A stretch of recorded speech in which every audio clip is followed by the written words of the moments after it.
दोस्तों ये 3 दिसंबर का दिन था। कांग्रेस की एक प्रेस कॉन्फ्रेंस में पवन खेड़ा मीडिया को संबोधित कर रहे थे। अचानक किसी पत्रकार ने उनसे एक शख्स के बारे में पूछ लिया। जानते हैं ये श्रीमान कौन थे? नहीं जानते तो जान लीजिए, ये हैं प्रधानमंत्री कार्यालय यानी पीएमओ में बैठने वाले हिरेन जोशी। दोस्तों ये कोई साधारण आदमी नहीं है। हिरेन को पीएमओ का सबसे ताकतवर व्यक्ति माना जाता है। हिरेन जोशी कोई छोटा नाम नहीं है। प्रधानमंत्री कार्यालय में सबसे मजबूत, सबसे ताकतवर व्यक्ति, जिसने इस देश के लोकतंत्र की हत्या में बहुत महत्वपूर्ण काम किया, आप लोगों को का गला घोंटने का बहुत काम किया है, और अब चर्चा में भी हैं।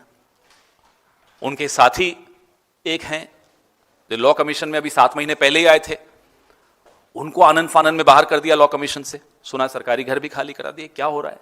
देश को जानने का हक है। क्या बिजनेस कर रहे थे हिरेन जोशी प्रधानमंत्री कार्यालय में बैठकर, यह भी देश को जानने का हक है।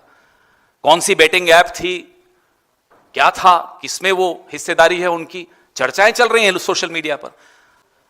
विदेशों में इनके क्या लिंक्स हैं, जब विदेश यात्रा की वहां किन किन से मिले, क्या राष्ट्र के हितों का कोई समझौता किया हिरेन जोशी ने अपने साथियों से मिलकर अमेरिका में या जहां भी गए हों। ये सारी खुलासे अब आएंगे।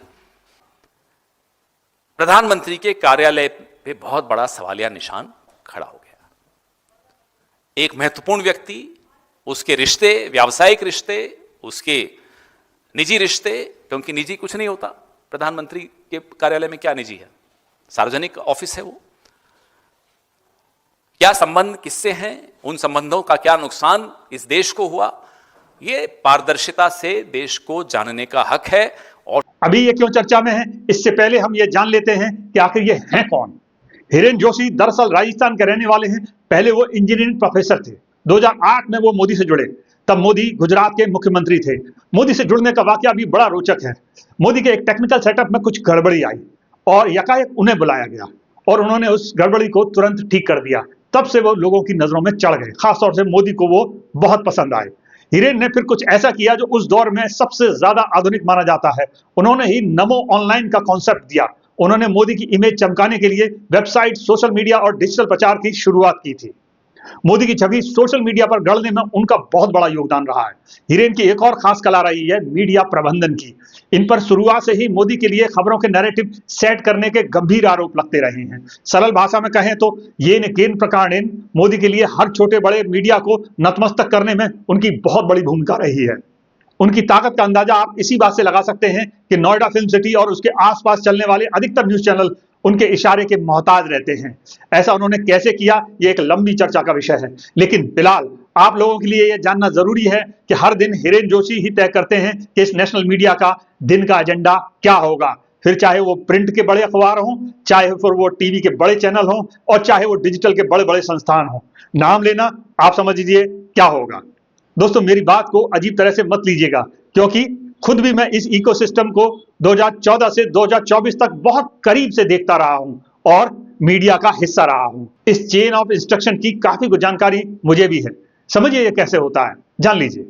हिरेन जोशी ने सारे प्रिंट, टीवी और डिजिटल मीडिया के एडिटर इन चीफ का एक व्हाट्सएप ग्रुप बना रखा है। आपने अक्सर देखा होगा कि सारे टीवी चैनल एक ही तरह का मुद्दा शाम के वक्त डिस्कस कर रहे होते हैं। दोस्तों ये संयोग कतई नहीं है, बल्कि ये प्रयोग था जो कहने वाले कहते हैं कि सरकार के फेवर में जबरदस्त हथियार की तरह साबित हुआ।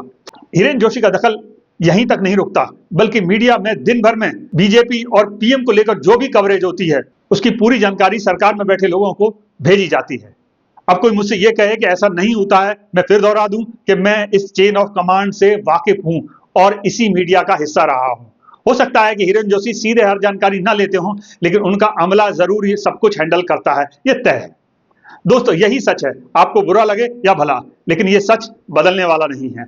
आज हालात ये है कि मीडिया कंट्रोल करने के लिए इन प्रिंट, डिजिटल और टीवी चैनलों में सरकार के कुछ पिट्ठू आदमी बकायदा बिठा दिए गए हैं, जो कि मोदी सरकार के किसी भी निर्देश को हर हाल में पूरा करने का काम करते हैं।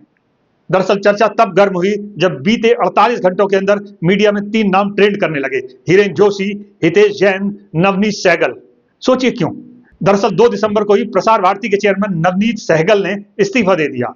लॉ कमीशन के मेंबर हितेश जैन ने अक्टूबर में इस्तीफा सौंपा। इन साहब से तो तुरंत बंगला खाली करा लिया गया, यानी एक दिन में ही सामान बाहर।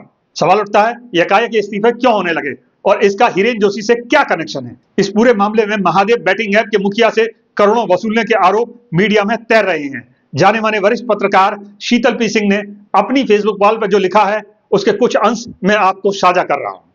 पिछले 48 घंटों से सोशल मीडिया पर 3 नाम ट्रेंड कर रहे हैं, लेकिन टीवी चैनल्स इस पर पूरी तरह से खामोश हैं, जैसे कुछ हुआ ही ना हो। हिरेन जोशी पीएमओ से जुड़े हैं, हितेश जैन लॉ कमीशन से जुड़े हैं और नवनीत सहगल प्रसार भारती से जुड़े हुए हैं। आखिर क्यों? महादेव बैटिंग ऐप क्या है? दुबई से संचालित ये ऑनलाइन सट्टेबाजी ऐप पिछले 4 साल में 50,000 करोड़ रुपए का कारोबार कर चुकी है। ईडी सीबीआई जांच में खुलासा हुआ है कि इसके मालिक सौरभ चंद्राकर और रवि उप्पल ने छत्तीसगढ़ से लेकर गोवा, दुबई तक नेताओं, पुलिस वालों और बड़े अफसरों को हवाला के जरिए पैसे बांटे हैं। प्रमोशन के लिए बॉलीवुड सेलेब्स की शादियां तक स्पॉन्सर की हैं। अब जांच की आंच दिल्ली तक पहुंच चुकी है। साथियों, वक्त गुजरने के साथ साथ ये चर्चा गहराती जा रही है, शंकाएं बढ़ती जा रही हैं और मोदी सरकार को जरूर इस मामले में स्पष्टीकरण देना चाहिए। ये न सिर्फ भ्रष्टाचार का मामला है, बल्कि इससे राष्ट्रीय सुरक्षा भी जुड़ी हुई है। ध्यान दीजिए मेरी बात पर। एक और बात जो मूल चर्चाओं के बीच कहीं रह गई कि कैसे और किस हैसियत से सरकार का कोई नुमाइंदा टीवी चैनलों को कंट्रोल कर सकता है। यह सही समय है कि इस पर सुप्रीम कोर्ट की ओर से कोई जांच आयोग बनाया जाए। यहां यह पड़ताल करने की जरूरत है कि क्या वाकई मीडिया को प्रभावित किया गया और मीडिया में वे कौन लोग हैं जिन्होंने पैसे की खातिर जनमत को प्रभावित किया। क्या यह आपराधिक नहीं है? इस पर भी बहस होनी चाहिए। नमस्कार, मैं अफसर अहमद।